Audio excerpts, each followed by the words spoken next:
ભારતીય tribal tiger સેના દ્વારા આવેદનપત્ર પાઠવવામાં આવ્યું હતું। ડાંગના સાપુતારા મુકામે હનુમાનજી મંદિરના લોકાર્પણ કાર્યક્રમ દરમિયાન વિશ્વ હિન્દુ પરિષદના કેન્દ્રીય મંત્રી દ્વારા અપાયેલા નિવેદનને લઈ ભારતીય ટ્રાઇબલ ટાઈગર સેના દ્વારા આવેદનપત્ર પાઠવવામાં આવ્યું હતું। જય આદિવાસી, જય જોહાર।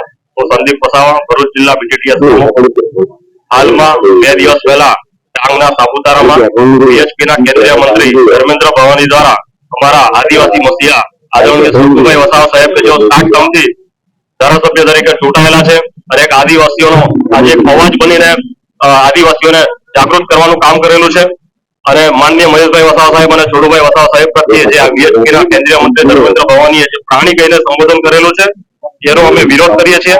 કારણ કે આ અપમાન આદરણીય શ્રી છોટુભાઈ વસાવા સાહેબ અને માનનીય શ્રી મહેશભાઈ વસાવા સાહેબ નથી, પરંતુ આખા આદિવાસી સમાજનું છે। અમને તમે વનવાસી કહો છો, અમે આદિવાસી છે, વનવાસી કહીને અમારી આદિવાસી તરીકેની ઓળખ તમે ખુશી રાખવા માંગો છો, એવા ષડયંત્રો તમે કરી રહ્યા છો એવું અમને લાગી રહ્યું છે। જેને કારણે આજે અમે ધર્મેન્દ્ર ભવાની જેવા વ્યક્તિઓ જે આવા અભદ્ર ટિપ્પણીનો ઉપયોગ કરી રહ્યા છે એવા વ્યક્તિઓ સામે કાયદેસરની કાર્યવાહી થાય, એટ્રોસિટી એક્ટ મુજબ એમની પર ગુનો નોંધાય અને દેશદ્રોહનો ગુનો ઉમેરાય એ માટે રાજ્યપાલશ્રીને આવેદનપત્ર આપવા માટે કલેક્ટરશ્રી મારફત રાજ્યપાલશ્રીને આવેદનપત્ર આપવા માટે અમે આવેલા છીએ। જય આદિવાસી, જય જોહાર। ભારતીય ટ્રાઇબલ ટાઈગર સેના દ્વારા રાજ્યપાલને ઉદ્દેશી જિલ્લા કલેક્ટરને આવેદનપત્ર પાઠવવામાં આવ્યું હતું। એટ્રોસિટીના કાયદા તાત્કાલિક કાર્યવાહી કરવાની માંગ કરી હતી।